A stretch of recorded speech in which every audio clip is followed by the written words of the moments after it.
স্কুলে পাশাপাশি বসা বন্ধুগুলো আজ হারিয়ে গেছে অনেক দূরে। কলেজে কত নতুন নতুন বন্ধু, তাদের স্কুলের বন্ধুদের কথা কি আর মনে পড়ে?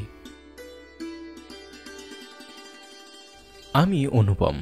রূপনগর নামে একটা ছোট্ট অজপাড়া গ্রামে আমার পৈতৃক নিবাস। 1 মাস আগে আমি শহরের সুনামধন্য দ্য লিটল ফ্লাওয়ার কলেজে ভর্তি হয়েছি। এই শহরে আমার কোনো আত্মীয় স্বজন নেই। রোজ গ্রাম থেকে এসে সময় মতো ক্লাস করা আর সম্ভব হচ্ছে না, তাই বাধ্য হয়ে কলেজের হোস্টেলে উঠেছি।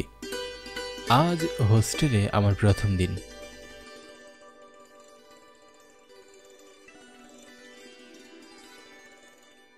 এই নাও রুম নাম্বার 211। হোস্টেলের সকল নিয়ম শৃঙ্খলা মেনে চলবে, আর মনে রাখবে রাত 9টার পর হোস্টেলের বাইরে যাওয়া যাবে না, এবং বাইরে থাকলে ভিতরেও প্রবেশ করতে পারবে না। এটা আমাদের হোস্টেলের রুলস। ঠিক আছে স্যার, আমি ডিসিপ্লিন মেনটেন করব।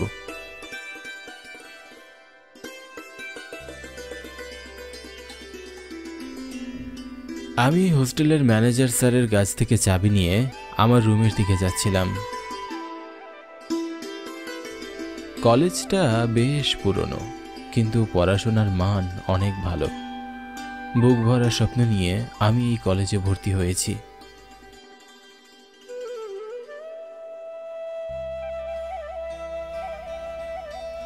এই অনুভব নাকি? আরে আশিক, কি অবস্থা? এই তো ভালো। তা হোস্টেলে আজই উঠেছিস নাকি? হ্যাঁ, এই তো 211 নম্বর রুমে আমার সিট পড়েছে। 211 নম্বর রুমে? এই রুমে তুই কেন উঠেছিস? আমার কথা শুনে আশিককে এমনভাবে চমকে উঠতে দেখে আমি খুব অবাক হলাম। আমি বুঝতে পারছিলাম না 211 নম্বর রুমের কথা শুনে আশিক এতটা ভয় পেয়ে গেল কেন। আমি কৌতূহলী হয়ে ফ্যাল ফ্যাল করে আশিকের দিকে তাকিয়ে রইলাম। কে রে, এভাবে হা করে কি দেখছিস? এক্ষুনি হোস্টেল ম্যানেজার স্যারকে গিয়ে বল তোর রুমটা যেন চেঞ্জ করে দেয়। তুই ওই রুমে থাকিস না। কিন্তু কেন? এই 211 নম্বর রুমের সমস্যাটা কোথায়? এখন থেকে অনেক বছর আগে এই 211 নম্বর রুমে রুমা নামের একটি মেয়ে গলায় ফাঁসি দিয়ে আত্মহত্যা করে মারা গিয়েছিল। তারপর থেকে 211 নম্বর রুমে অনেক আজব আজব ঘটনা ঘটতে থাকতো, তাই তো এই রুমে কেউ থাকতে চায় না। আশিকের মুখে এমন কথা শুনে আমার পশমগুলো কাটা দিয়ে উঠল। এমনিতেও আমি কিছুটা ভীতু আর কৌতূহলী স্বভাবের। কিরে, কি ভাবছিস? তেমন কিছু না। তুই আর সবাই নষ্ট করিস না, এক্ষুনি হোস্টেল ম্যানেজার স্যারের কাছে যা। কিন্তু আশিক, ছেলেদের হোস্টেলে মেয়ে আসলো কেমন করে? তা তো আমি জানি না, যতটুকু জানি তোকে জানালাম। আমি এখন গেলাম রে। আচ্ছা যা। আশিক আমার কাছ থেকে বিদায় নিয়ে চলে যায়। আমিও তাড়াহুড়ো করে হোস্টেল ম্যানেজারের রুমের কাছে গেলাম।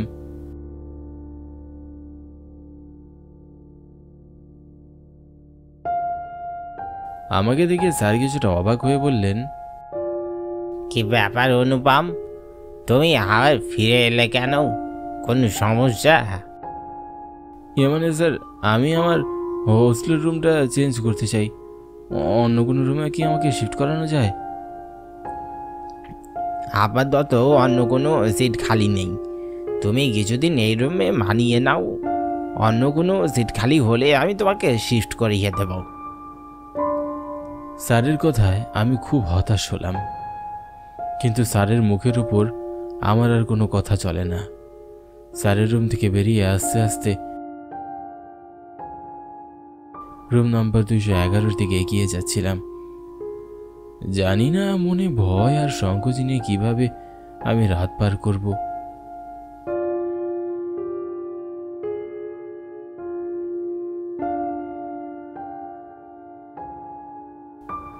রুমে এসে আমি ফ্রেশ হয়ে বিশ্রাম নিচ্ছিলাম। কিছুক্ষণের মধ্যে সন্ধ্যা নেমে আসলো।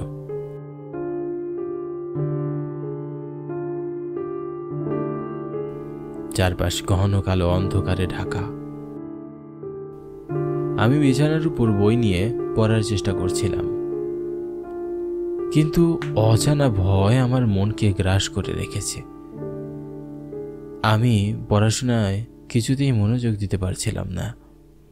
হঠাৎ দরজায় ঠকঠক শব্দ শুনে আমি ভয়ে চমকে উঠলাম। এই সময় আবার কি এলো? অনুভব, আরে আশিক, দরজা খোল। ও আশিক, দাঁড়া আসছি।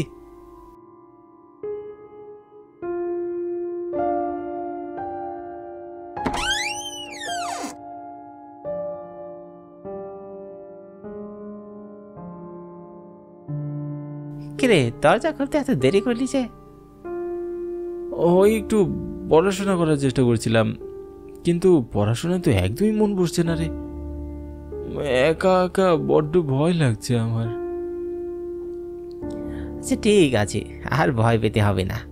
আমি আজ রাতে তোর সাথে এখানেই থাকবো। আশিকের কথা শুনে আমার মনটা আনন্দে ভরে উঠল। মুহূর্তের মধ্যে আমার মনের সমস্ত ভয় সংকোচ কেটে গেল। দুই বন্ধু রাতে গল্প করতে করতে ঘুমিয়ে যাই।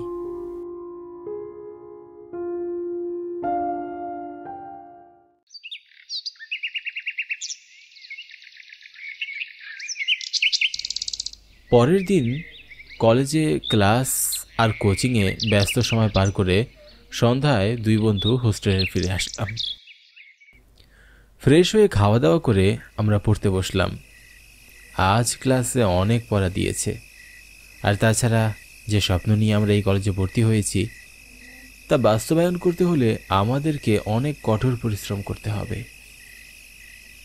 পড়তে পড়তে কখন যে রাত 12টা বেজে গেল আমরা সেটা বুঝতেই পারিনি। হঠাৎ বিদ্যুৎ চলে যায়। আশিক বিরক্ত হয়ে বলল, এই যা, লোডশেডিং শুরু হয়ে গেল। কটা বাজে দেখতো অনুভব?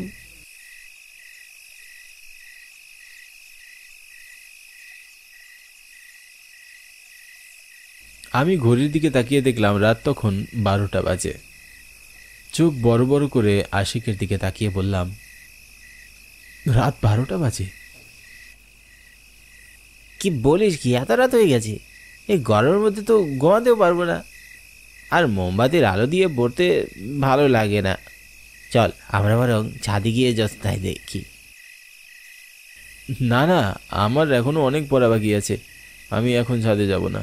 আর তাছাড়া আমি মোমবাতির আলো দিয়ে পড়তে অভ্যস্ত। তুই ছাদে গিয়ে যা, ঘুরে আয়। ঠিক আছে, আমি তাহলে গেলাম। তুই দরজাটা ভালো করে লাগিয়ে দে। বিদ্যুৎ এলে আমি রুমে চলে আসবো। আশিকের কথা বলে ছাদে চলে যায়।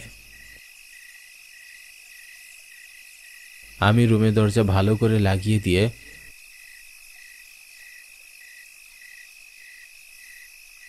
পড়ার টেবিলে পড়তে বসলাম।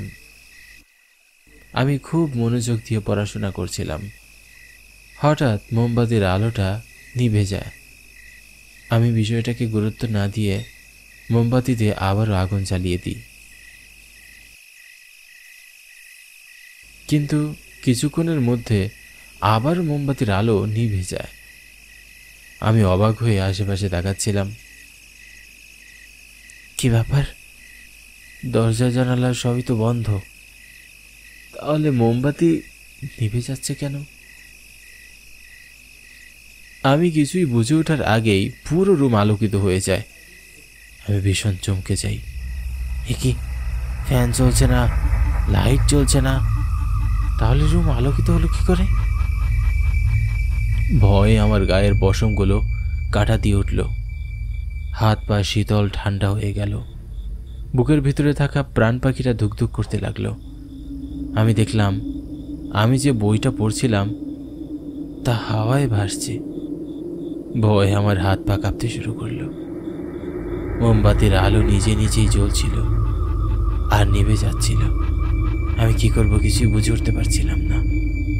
চেয়ার থেকে উঠে দৌড়ে পালাবো এমন চিন্তা করতেই আচমকা আমিও হাওয়ায় ভাসতে লাগলাম। আশিক, আশিক! ভয় আমার গলা শুকিয়ে গেছে। গলা দিয়ে জোরে কোনো আওয়াজ বেরোচ্ছিল না। বুকের ভেতরটা মোচড় দিয়ে উঠছে।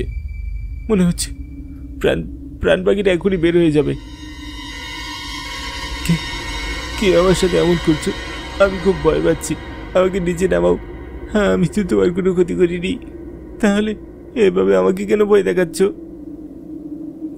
আমি এসব কথা বলতেই নিচে নেমে আসলাম। রুমের অলৌকিক আলোটি নিভে গেল এবং মোমবাতির আগুন নিজে থেকেই জ্বলে উঠল। আমার হাত পা এখনো কাঁপছে। বেঁচে আছি তা বিশ্বাস করতে কষ্ট হচ্ছে। হঠাৎ দরজায় ঠকঠক শব্দ হলো।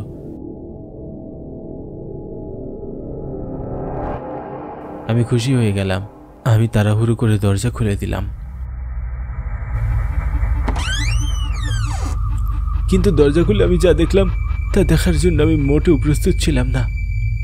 আমি দেখলাম দরজায় এক অপরূপ সুন্দরী মেয়ে দাঁড়িয়ে আছে। মেয়েটি ভীষণ হাঁপাচ্ছিল। মনে হচ্ছিল যেন সে অনেকটা পথ দৌড়ে এসেছে। তার ঘন কালো লম্বা চুলগুলো এলোমেলো ছিল। টানা টানা চোখ কাজল দিয়ে আঁকা। বাঁশির মতো সরু সুন্দর নাক, রক্তজবা ফুলের মতো টকটকে লাল ঠোঁট, আর পরনে সাদা ধবধবে শাড়ি। কোনো মানুষ এতটা সুন্দর হয় তা আমার জানা ছিল না। দেখে মনে হচ্ছিল এ যেন স্বর্গ থেকে স্বয়ং কোনো দেবী নেমে এসেছে। আমি মুগ্ধ হয়ে অপলক দৃষ্টিতে ওনার দিকে তাকিয়ে রইলাম, যেন 1000 বছর তাকিয়ে থাকলে ওনাকে দেখার স্বাদ আমার মিটবে না। আমার ধ্যান ভেঙে দিয়ে সুন্দরী মেয়েটি বলল, আমি খুব ক্লান্ত, আমাকে এক গ্লাস পানি দিন। কিন্তু আপনি কে? আর এত রাতে আপনি ছেলেদের হোস্টেলে কেমন করে আসলেন? আমি খুব বিপদে পড়েছি, ভেতরে এসে কথা বলি। হ্যাঁ, আসুন, ভিতরে আসুন।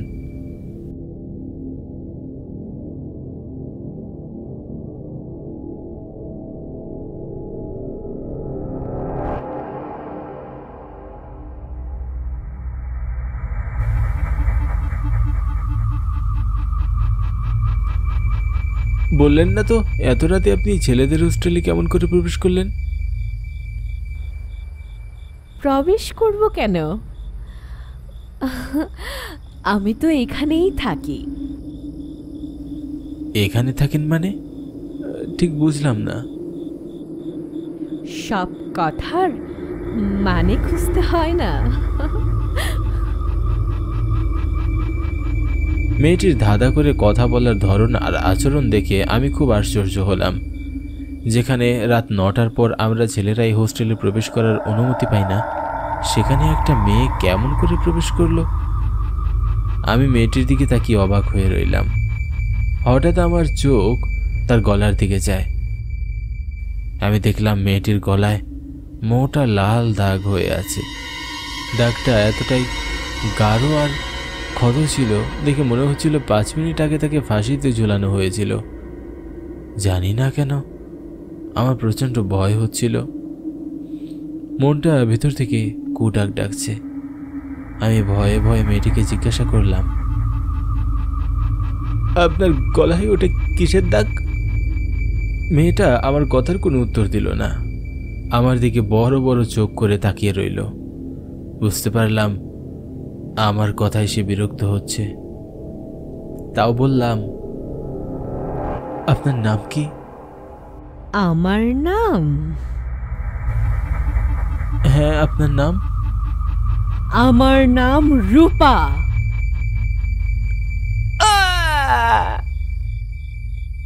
আমার চিৎকারে পুরো হোস্টেল কেঁপে উঠল। আমি দেখলাম মুহূর্তের মধ্যেই মেয়েটার চেহারা বিকৃত হয়ে গেছে। তার চোখ দিয়ে আর গলা দিয়ে রক্ত ঝরছে। দাঁতগুলো বড় বড় হয়ে বের হয়ে আছে। মুখে অনেক কাটা দাগ। ভয়ঙ্কর কণ্ঠে মেয়েটি আমাকে বলল, কেন কেন আমাকে বিরক্ত করতে এই রুমে এসেছিস? এটা আমার রুম, এখানে আমি কাউকে থাকতে দেই না, আর যে থাকতে চায় তাকে জীবিত রাখি না। মেয়েটিকে আমার দিকে এগিয়ে আসতে দেখে ভয়ে আমার হাত পা ধরধর করে কাঁপতে শুরু করলো। বুকের ভেতরটা শুকিয়ে গেল, আমি মাথা ঘুরে পড়ে গেলাম। তারপরে আমার আর কিছুই মনে নেই। জ্ঞান ফিরে আসার পর আমি দেখলাম আমার পাশে হোস্টেল ম্যানেজার স্যার, দারোয়ান চাচা আর আমার বন্ধু আশিক বসে আছে। রাতে আমার চিৎকার শুনে ওনারা নাকি আমার রুমে এসে আমাকে অজ্ঞান অবস্থায় পায়। আমি ওনাদের আমার সাথে ঘটে যাওয়া সব কিছু বললাম। তারপর দারোয়ান চাচা আমাকে জানালেন, এখন থেকে অনেক বছর আগে এই রুমে রূপম নামের এক প্রভাবশালী ছাত্র থাকত। রুমা তখন এই কলেজের সবচেয়ে সুন্দরী মেয়ে ছিল। রুমা আর রূপমের গভীর প্রেম অনেক ভালোই ছিল। একটা সময় রুমা অন্তঃসত্ত্বা হয়। সে দৌড়ে রূপমের কাছে আসে, কিন্তু রূপম তাকে বিয়ে করতে অস্বীকার করে।